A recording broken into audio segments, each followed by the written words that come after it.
Hi everyone, my name is Jessica Reed and I'm going to be talking to you about inclusion plus tech equals awesomeness in the classroom. So let's get started. All right. So before we get started, I just did want to share with you that this particular template is from Slotsmania. If you've never had a chance to do Slotsmania or any of those different websites, Slotsmania is my favorite because Paula creates so many cool things. There's even one I think that's like based off of a TV channel. If you're just looking for something for your students or any type of presentation, I definitely check it out. All right, I just like the little llama. I think he's cute. My name is Jessica Reed. I am a middle school special education teacher who teaches ELA resource for 6th through 8th, and then I do inclusion for 7th and 8th grade. So I'm held to the same state standards for 6th through 8th, and then I go into the classroom for 7th and 8th. So my day's a little crazy, but it's all good. The coolest thing I am is I'm a Google Innovator from the New York City cohort. I am a Google trainer, and I wear that badge proudly, but I'm very excited to be an innovator. So, all right, what are we going to be discussing today? Well, we're going to discuss what are we talking about? We're going to discuss some students with disabilities, what that is and what that means, discuss activities for collaboration, and then discuss some assistive technology in the classroom. All right. So ESS students, that just means another fancy term for special education students. A lot of times special education seems to leave a bad oomph on some kids, and so ESS is just another term. We don't want our students to already feel as labeled as they can in the classroom, and so this is one way of not having that SPED label, if that makes sense. All right, so I just love this quote, and I'll try not to read you everything from the PowerPoint. I just wanted to share with you some thoughts. And this is a pretty powerful quote because if you think about it, it says, "It shouldn't matter how slowly a child learns. What matters is that we encourage them to never stop trying." And that's by Robert John Meacham. This is a great, great quote, especially as we're going into the new school year, because with it,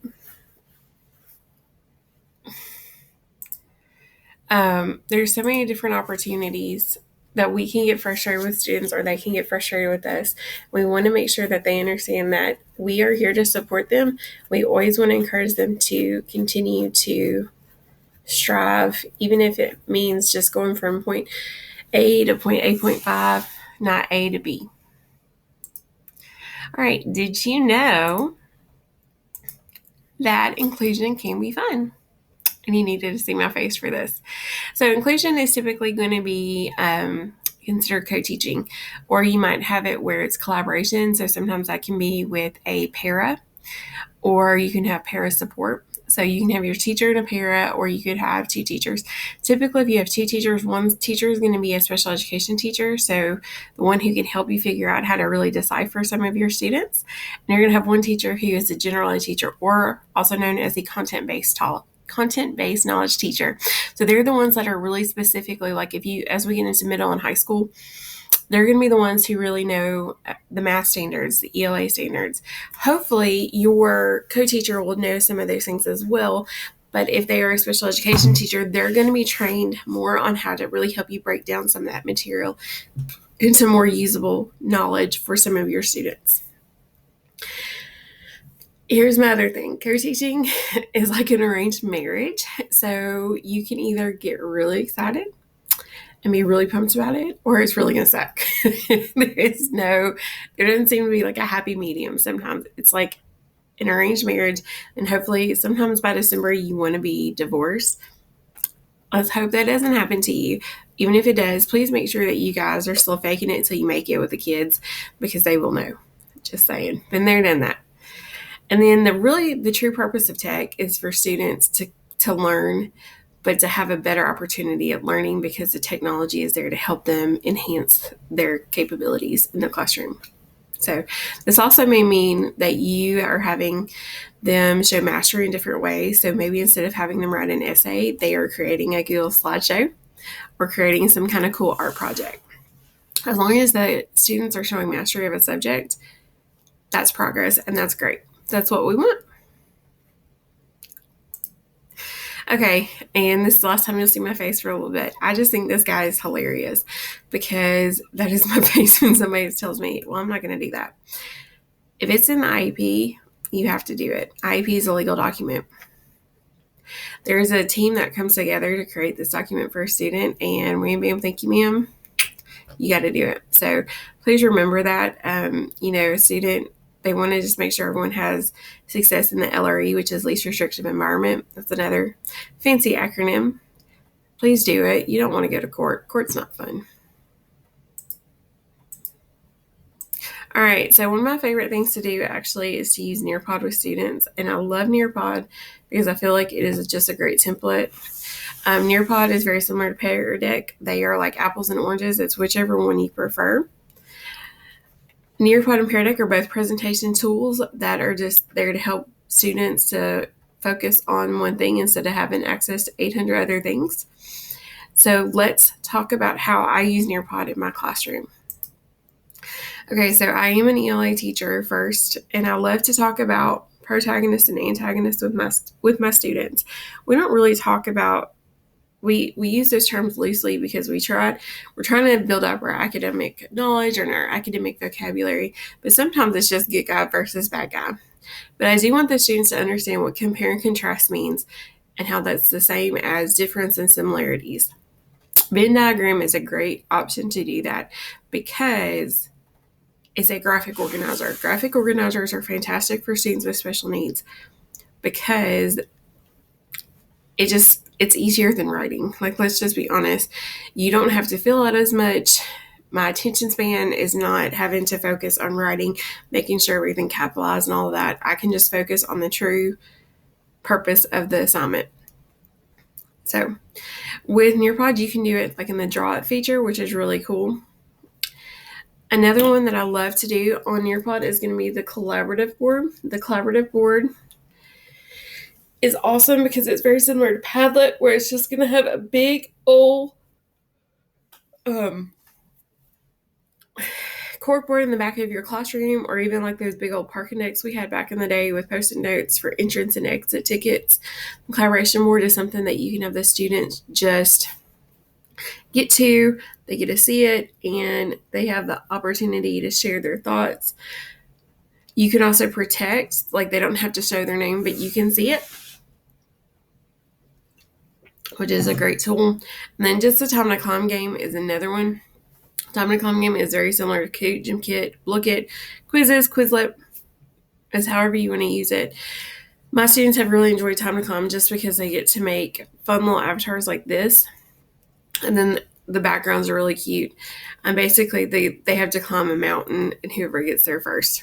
So it's just a fun review. And there are so many other things that Nearpod is offering, and they are constantly updating their repertoire of tools, just like Pear Deck is. Both Pear Deck and Nearpod, you have the capability of co-teaching, which is fantastic for students if you're in the inclusion classroom, because so many times Nearpod and Pear Deck, you can both use them in Google Classroom, or not. Well, you can use them in Google Classroom, but you can do Google Slides and then share the slides and work on them, but you would only be able to open up in one account. And now you can do both. Also, Nearpod and Pear Deck have extension add-ons and Google Slides. You may have to check with your administrators of the tech to see if that is a capability, because sometimes it may need to just be turned on through the administrative panel. So check it out. All right, so let's get to some other ideas and some awesomeness for your classroom. All right, so before we get started, I do just want to share that we use Google for our LMS platform. So anything I share, you are more than welcome to take it and try to use it in Schoology, Canvas, Microsoft. We just use Google. So that is what I'm most familiar with. Everything that I share is something you can use. You cannot expect students, especially students with special needs, to automatically know something. You have to teach them all of these tech things need to become a part of your rituals and routines. They just do. Say it with me again for the people in the back. All needs to become part of our rituals and routines. Okay? Awesome. All right, there is a difference between accommodation and modification.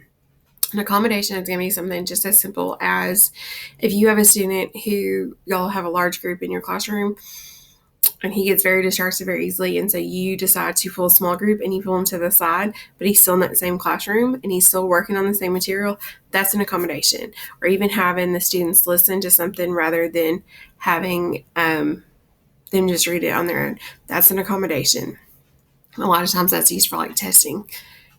A modification is going to be, say you are a 5th grade teacher, but you have a student in your classroom who is still working on 2nd grade standards. That is a modification because you're completely changing the curriculum.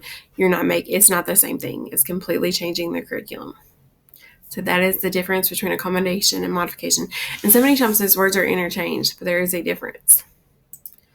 All right, so let's get to the Google-liness of it. Google Slides. Google Slides is really awesome. I love, like I said, I shared earlier about Slidesmania. One of my favorite things to do is actually have a share deck, and you can use that for assessment rather than just an essay. So many times my students can verbally tell me everything, but then when they get that pencil to paper, and they start writing, it gets completely lost in translation. And I hate that because there's so many cool things going on in their head, and I know they know it because we just had a conversation, but they get so flustered with the idea of grammar, sentence structure, all of those kind of things. One of the cool ways to use Google Slides, and here's a real life example. We talk about Edgar Allan Poe in my classroom, especially in October. I have my students 6th through 8th grade, so they typically are with me every year. So by the time the kids come to 8th grade, we have hit a good bit of Edgar Allan Poe. We've talked about The Telltale Heart, The Raven, Annabel Lee. Depending on the grade level and the subject matter, as they mature, we kind of go into more in depth. We also talk about Edgar Allan Poe's life and why that is so important. His life is so tragic, and that affects his writing. He is a prime candidate of the Gothic Romanticism movement, and I love every single word of it. So one of the favorite things I love to do is to have the students take The Raven, and they take a verse on one side on the Google slide. And this is something I share with them. I've already created it. The Google slide, and on the other side so they've got the words of what Edgar Allan Poe has written, and they take what they think the term actually means today. And what's so great about that is that they are able to take control of the slide, and they come up with different ways on explaining to me what that particular verse is saying. One tip that I would suggest for you about students with special needs is a lot of times, and this may just not even be them, a lot of times students with special needs have severe anxiety about presenting. So what you could do is you could also use something like Screencastify. Have them read the slides to you or present virtually, and have them record it and then share with you the recording. And so that way that they are not having to maybe stand up and then have that complete meltdown in your classroom. So you can also do interactive notebooks, which is really cool. Google Forms. I like to use Google Forms in the classroom because I feel like so many times our students really don't share their opinions. And even when feedback can sometimes suck, sometimes it is something that we need to have. And sometimes that we need to know things that we need to change. So I like to have my students give me some feedback at the end of the year. Actually, this was the first year I did it, and it was really cool because they were very honest and shared their thoughts with me. But one thing that was really funny was they wanted to have more free time in my class, which I thought was kind of ironic because they have plenty of free time, but I think they just wanted to play more games. Another way is if you have students who are struggling to maybe group work, I hate group work sometimes because I feel like I'm the only one doing everything. May also be the control freak in me, but this kind of can give you an honest opinion from your students on how things went in the group and how they felt each group member participated without being ugly. And if you have a student who struggles sharing their opinion because they don't want their classmate to not like them, this could be an option for them to share. And then if you have students who struggle with the writing, you can always provide different image options or have them search for images. And what's really cool about that is it kind of, like I shared earlier, it can kind of give you an option to start that conversation on what images are acceptable and what are not, and talk about ethics and copyright law and all that kind of good stuff, and then go into digital citizenship. Google Docs, I mean, we all know to show any type of progress, sometimes students do have to write and they do have to share. One of my favorite things to do every beginning of every 9 weeks is to do a writing sample with them, just so we can kind of show their progression throughout the summer or throughout the school year, not summer. And it's great because they can definitely see how they start and how they end. And then just allowing them to like really work together in groups through it. And that is something that takes time and practice and patience, because it can get frustrating for everyone, but it is worth it in the end if you can get them to do it. It also is a great way for you to respond back and forth with them for feedback. There are different options. One thing that I really like the thought of, and I'm going to try that this year because I want to do some more at home or involve parents a little bit more in my own classroom, is if a student is doing a project and the parent has a question, instead of them emailing or, and not understanding words, because so many times you read emails from others and you're like, oh my gosh, what does that mean? I mean, I do that with text messages with my own husband, like, what is that supposed to mean? If a parent, like if they do have a Chrome recorder or Chromebook, they can share, hey, what are they supposed to do in this, and kind of give you their thoughts on a project because they have questions. And so it just kind of starts to help build that positive rapport. They're like, hey, I don't really understand how to explain this to my child. Can you share us in a video on how you did it? So, and that's also a good way of just starting to build a rapport. And maybe if you have a parent who struggles with writing themselves, they can share their thoughts verbally, like through a picture, like through this. It can help. So, all right, Google Sites and Classroom. Any type of website option for students is going to be awesome. We know programming, coding, digital security, data security, all of those things are like jobs of the future. Computer science is hard. I'm in the process of just finishing my first class of my computer science endorsement in Georgia. And oh, sweet goodness, very, very, very, very different from what I expected from instructional technology, but it's awesome. So I love the idea of sites because I think it's a great way you can do a cross-curricular activity and have more fun.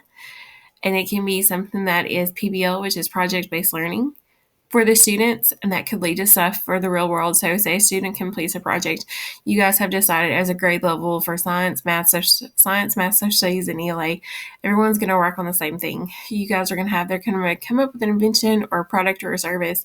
They're going to create a website, video, sharing their thoughts, sharing their project. The math of it, the startup company, in science, the actual like invention. Social studies talk about all the different economic points of view. Well, in my class, they would create copy, and we would actually create a website. I love to use Google Sites, like I shared. Weebly and Wix are both great options as well. I personally don't like Weebly. I think it's very frustrating as a person who try to use it, but it's, it's like apples and oranges, whichever one you prefer. So anyway, at the end of the project, everyone shares their different thoughts. 5 years from now, that particular student may remember, hey, I did such and such in so-and-so's class, and I know how to create a website. Then they're able to turn around and create a website of their own and get some business. And then I love the fact that you can also use Google Sites kind of as your own classroom site. And what's great about that is it can be used as a home base for students, especially like if you're out of town, or provide opportunities for them to turn work in. It's also a place that if you want to provide different accessibility tools for them, you can. So like if you were reading a story with your students, you could post that story, like the chapter that you read out loud today. That way, if they're at home, they can listen to it or see your face read it to them. anything that's going to make my kids learning easier, not hard, not to where they don't do anything, but make them easier to understand is a win. So, and then Classroom is just a great option because you can post several different things in there. You can have co-teaching, which is great for inclusion because both teachers have access to all of the grades, everything that's in there. So you guys can have actual discussion about students' work, such and such. That is one of those things that y'all need to talk about. If you're in the inclusion classroom, you do need to talk about it ahead of time, like who's going to be responsible for grading, who's going to be responsible for this and that. So, and then one thing that I really am excited to try this year with my students who are going to be for progress monitoring, like on my caseload, is to possibly create different classrooms so I can share different examples of their progress monitoring with them for them to work on. And that's stuff that like they don't necessarily need like one-on-one attention, or if they have a few extra minutes of free time in class, they could work on it. So we shall see if that works. Here's some other options that are just some really cool choices to use with students with disabilities. Wakelet. If you have not caught the wave, please do. It is awesome. It is basically Pinterest for teachers on steroids. There are so many cool things that you can do. You can collaborate with other teachers and collaborate with other students. I love the idea of using it for students because you are able to create a topic and then the kids could share different ideas with you. So maybe you want to have your students help take care of or take charge of their learning. You could create a Wakelet with possible topics we discuss or possible books that we read in class. The kids can find books and share it to the Wakelet. There they have an input on what they're reading, and then they're going to get excited about it. So there's so many different options, and there's so many cool resources for Wakelet. Wakelet also just held a big conference that I'm sure there's still videos about, and you can see. One cool thing about Wakelet that is attached to Jamboard that I love is a woman named the Tech Lady. Her name is Kim Matina. She is on Twitter. She has a YouTube show. She has just came out with a book with Alice Keeler about Google Jamboard, and she's got so many cool resources. You definitely need to check her out, and we'll talk about Google Jamboard in just a minute. There's just so many cool things that you can find out through the internet. But Wakelet is definitely a choice that you might want to try. You could even do a Wakelet for collaboration with your other co-teachers or even your grade level if you guys are trying to come up with ideas based off of a topic. And that way everyone could be still working on the same idea, just using it in different classes. So my principal this year is using a Wakelet for our school to just share different media resources. So that's kind of neat. All right, Screencastify. I'm using 3 different ways. Currently, I'm using it this way where you get to see my pretty little face. But you can also do it where it's just your face and you're reading. Or you can have just like I shared, like I've been going in and out, where you just hear the student's voice. There are other Chrome Recorder options. I just prefer Screencastify. There's Loom. There is Screencast-O-Matic. There's Chrome Recorder in your Chromebook. Screencastify is there's a free and a paid version. I think the free version is up to 5 minutes. Paid version is $29 a year, and it has definitely been worth the $29 as much as I've used it this past couple of years. Wakelet's also free, just FYI. Google Keep is a fantastic resource for students with executive functioning issues. It's just a fancy term for ADD or ADHD or students who are disorganized. Because basically it's a big giant Post-it pad where they can list different topics and get things done, like a big to-do list. We used this with one of our students this past year to be able to have an opportunity for him to be in charge of his learning, but then he, on the other side, we still had a chance to kind of review and see what was going on. And he would list projects and then we could go in there and create it if we needed to. But it also had that parent communication open. So Flipgrid. Do I need to say any more? Flipgrid had just recently had their own conference. It's free. It's owned by Microsoft. It's a great way to use in the classroom to get students to show their mastery.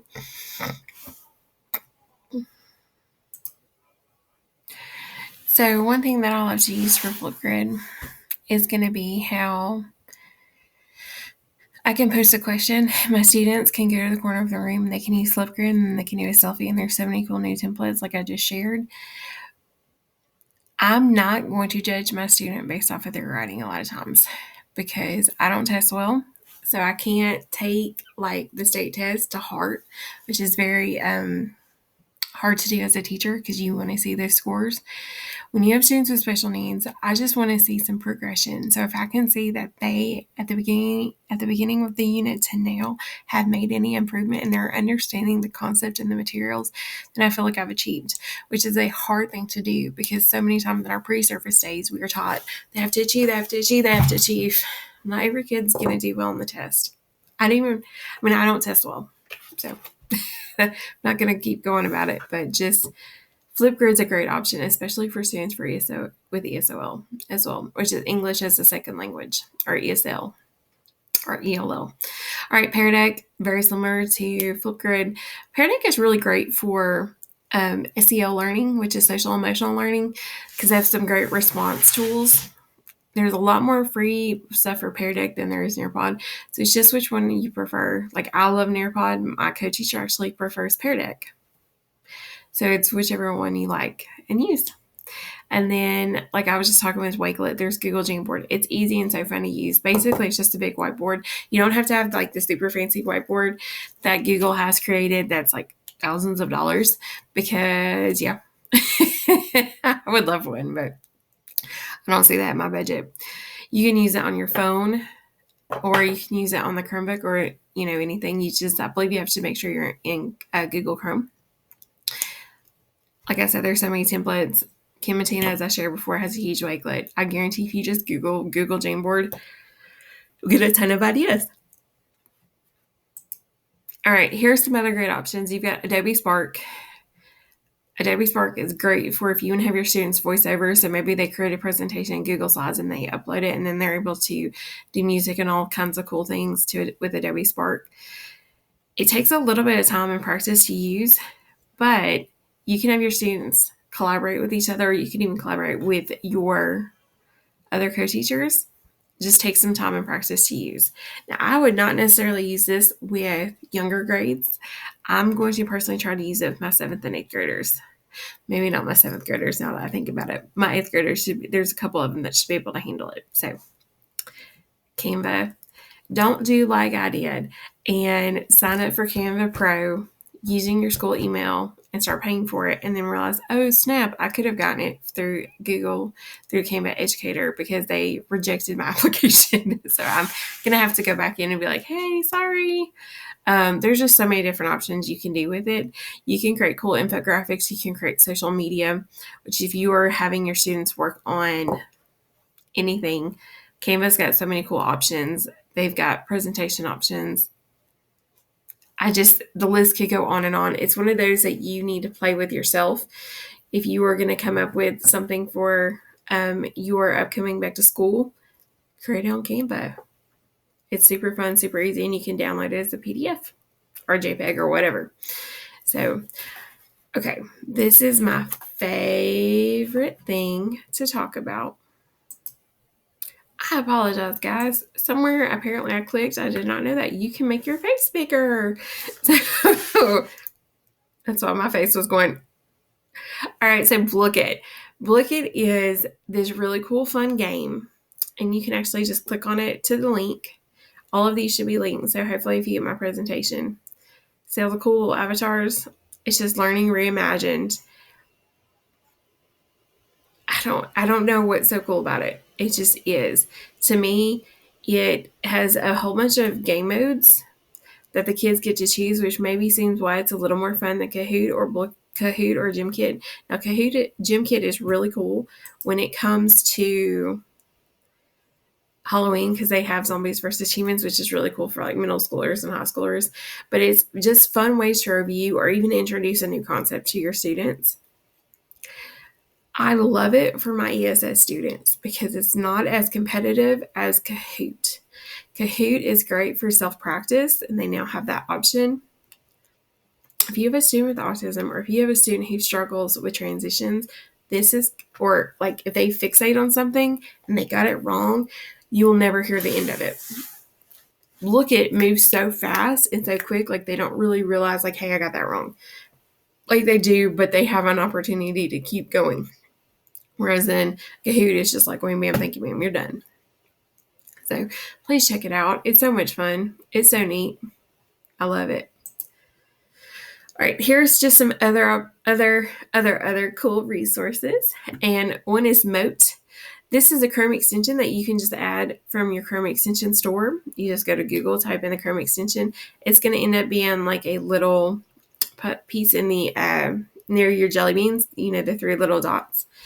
And what's cool about it is you can actually leave a recording for someone like on a Google form or a Google Doc. So if you wanted to leave a comment on your Google Doc and record it for your students, that may be really neat. So if you were having them, you have a worksheet or you just have like some document and you want to read it to them, they can click on the Mote and they can listen to your comment where you read the instructions out loud, which is great because if they struggle with reading or they don't want to use their read or write or their Chrome recorder, they can hear your voice.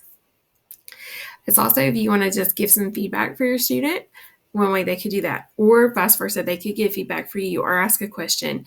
Maybe they're at home, they're working on something, and they can leave that, and then you'll get a notice, hey, so-and-so left you a Mote.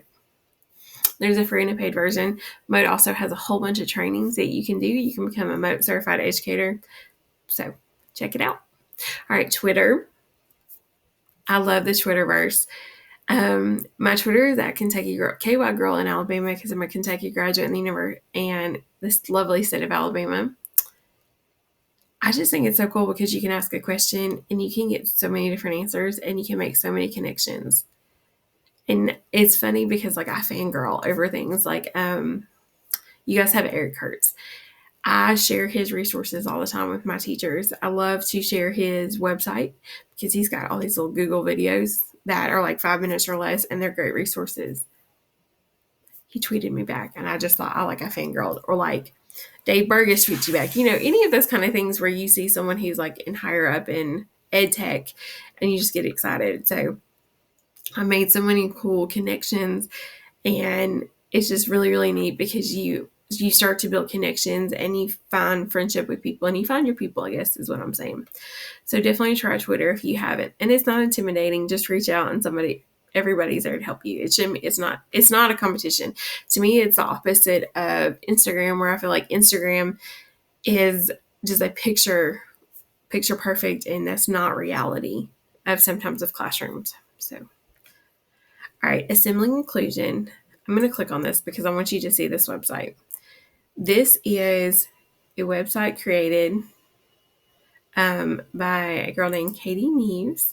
She is actually a Google Innovator from the recent cohort, from our virtual cohort from 2020. And here I am. This is just a spotlight series, even featuring myself, where I talk about collaboration.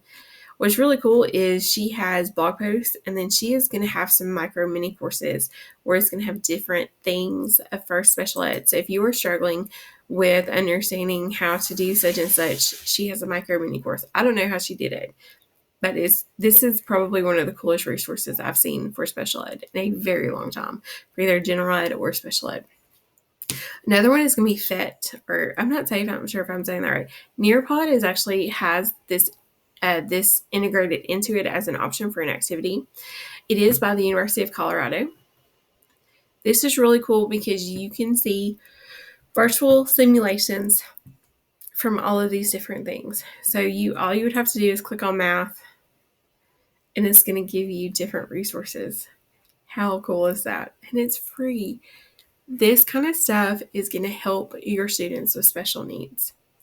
If you take nothing else from me besides Flipgrid, this right here. I mean, think about if you go to sound and waves. Oh, I don't not click it with math. There's how waves on a string. So if they enter numbers, wave intro, and you can assign it to kids, they can watch it. It's so cool, so neat. So, and then Read, Write, and Equato. Okay, Read, Write, and Equato. It's going to end up being like a little puzzle piece up here. Like there's my little screencastify fish. Or it's actually an arrow. I think it looks like a fish. This is just tools from TextHelp. They are so many times students with special needs are not wanting to use their resources. They just don't. To have them have like the questions and answers read to them is going to help rather than hinder their process of learning.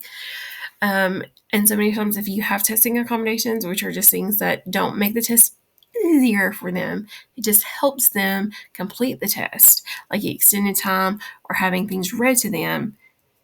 They need to practice that before. Like you can't just give someone accommodation like a week before the test and it'd be okay. Now, in the state of Georgia, we are not able to have the kids have the story read to them because that's really listening comprehension unless they are proven to be a non-reader. So if you can read, you still have to read the story, but you can have the questions and answers read to you, which is great because then you're able to focus more on the story rather than focus on the story plus the question plus the answer. So this is something that would need to be practiced and when we taught how to do. Equato is for math.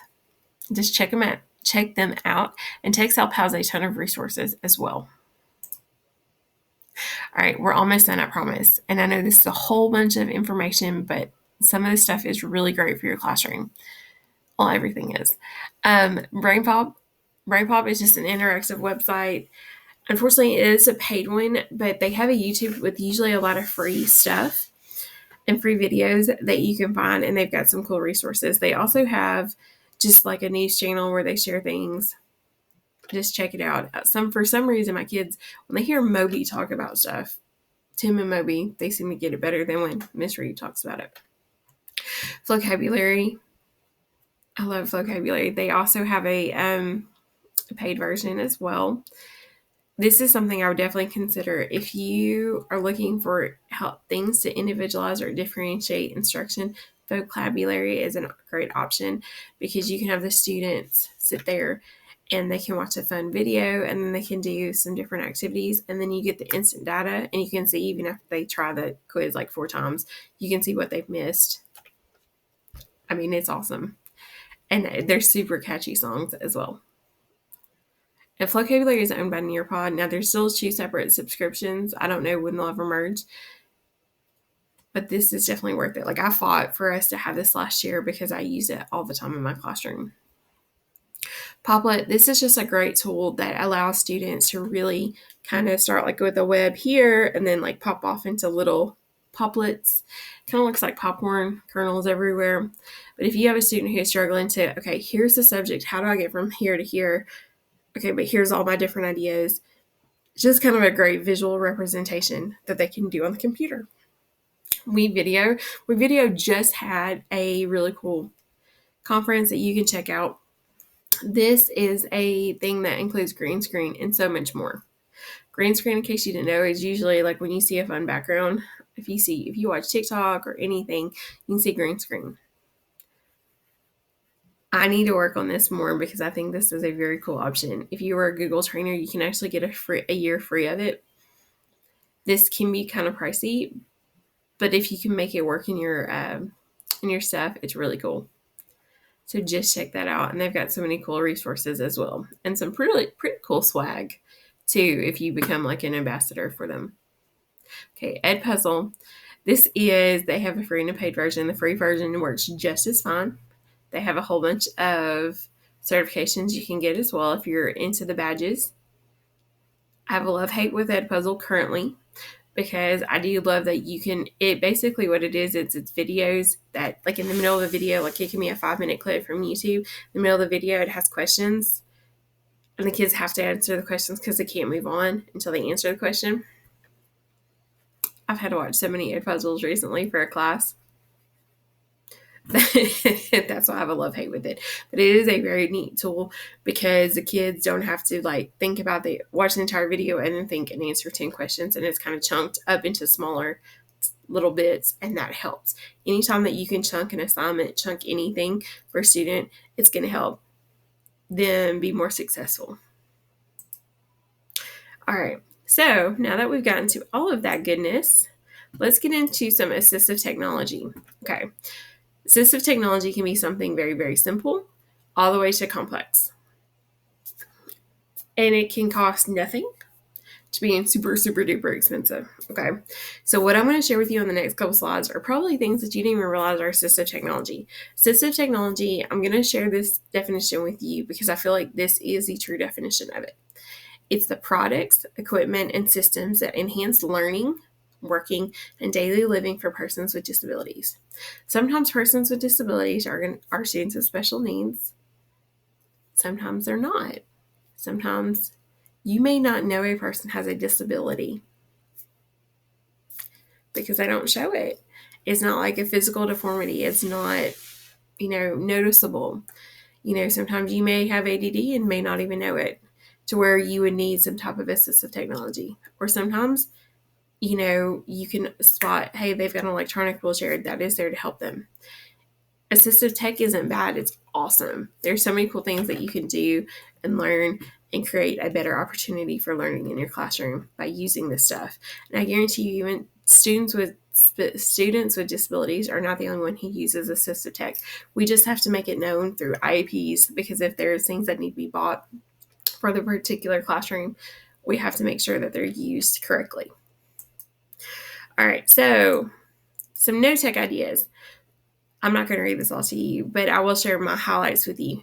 Bet you didn't know, this is my iPad pencil. Pencil grip is an assistive technology that just helps you better hold the pencil, and you're able to do things more. Another option is going to be walkers, canes, like Braille. Okay, my favorite thing that's really a no-tech idea is a weighted blanket. I myself suffer from sensory issues, which is why I've got something right here. So if I get nervous, I can kind of touch it. It's really soft.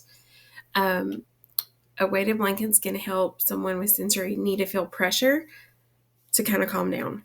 So, and usually if the kid has a weighted vest, a weighted pen, any of those things, you can even create a weighted thing just to put on their shoulders by using rice and fabric. Just be careful, don't put it in the microwave. All right, some low-tech ideas. You can read all of these, but I will point out 2 or 3 that are super important. Graphic organizers, like I shared through Nearpod, or just in general, are going to help students because it's not so overwhelming.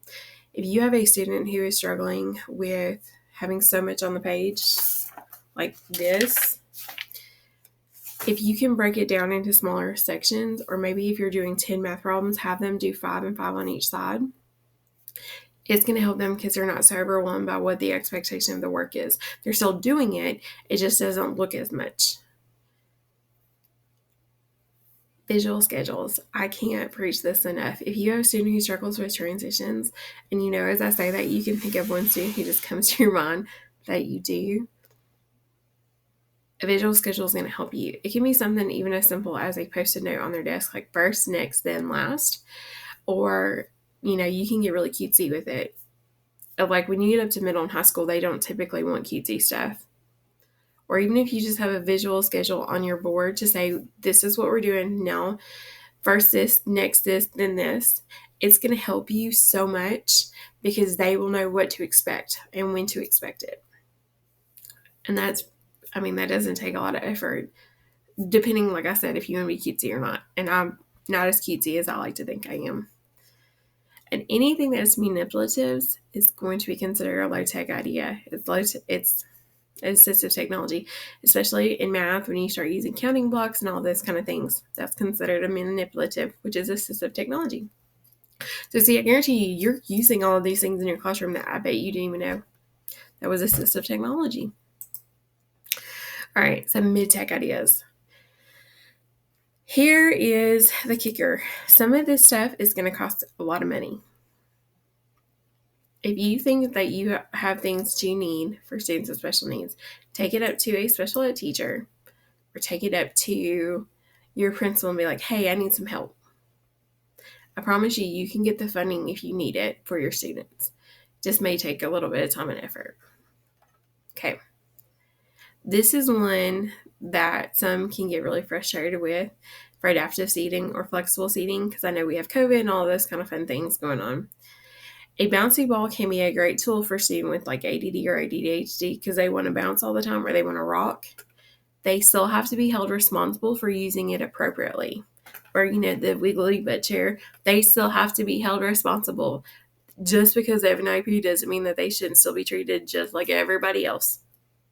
So that is something that you would have to teach and have a discussion. And it will be frustrating at times because you're going to have kids say, well, why do they get to sit there? I don't. I want it. Well, they need it. And sometimes you can't explain that to, a 6-year-old. But hopefully you're able to come up with a good answer and say, hey, he needs this, you need this. Everybody just has different needs. Also, another mid-tech idea, low-tech to mid-tech, is going to be fidgets. I know fidgets are very popular, such as fidget spinners, poppets. That's up to how you chair in your classroom. I say as long as it's not a huge distraction and they use it appropriately, it's good. Okay, here we get to our bread and butter, high-tech ideas. This is where stuff can cost that money. I will say one of the cool things to do is if you have a student with auditory processing disorder, an auditory processing disorder is where everything is so overwhelming, like listening, that they can't just focus on one thing. So if you have a student, especially with ADD or ADHD, and they just kind of keep looking all over the room, they keep hearing different conversations, they may need an assistive listening system or an FM system. Basically what that is they can be very cheap to very expensive, where you have like headphones. You can have the student, right now the most recent one I've seen is have like an FM earplug where they put it in here. And the teacher walks around wearing a microphone. You may feel like you're in a reality show sometimes, but the student's able to focus just on you and not everyone else. And it's really helpful because you can make sure that they're understanding what you're saying. So all of these kind of things would obviously have to be responsible with the student and everyone involved, but it's something very cool for someone with auditory processing. Electric wheelchair, a tablet. A tablet can be used for a communication device, and I know you're thinking of like PECs. You can also just have students, if they just struggle, they can type it out. It's just however you guys feel that the student's best way of communication. That would be something to talk to speech therapists and everyone involved on the team. But all of these are definitely high-tech ideas, and they can be, when they're used appropriately, they're awesome options. Guess what, guys? We have been learning this whole time. This is my website. Come check me out. I am at Sped Tech Teacher. I am a Google site. And I have some different options for you. I have different presentations, webinars, all these wonderful things that I have had an opportunity to do. And my Twitter is at Kentucky Girl in Alabama. And I'd love to discuss anything with you. Please follow me. I'll follow you right back. And we can start talking. And if you can think of anything, may take me a minute to get back to you, but I promise I will. My email is jessicareed996@gmail.com. And I'd love to connect with you. Thanks so much, guys. I hope you have learned a little bit about how some tech can help in your inclusion classroom. Have a great rest of your day.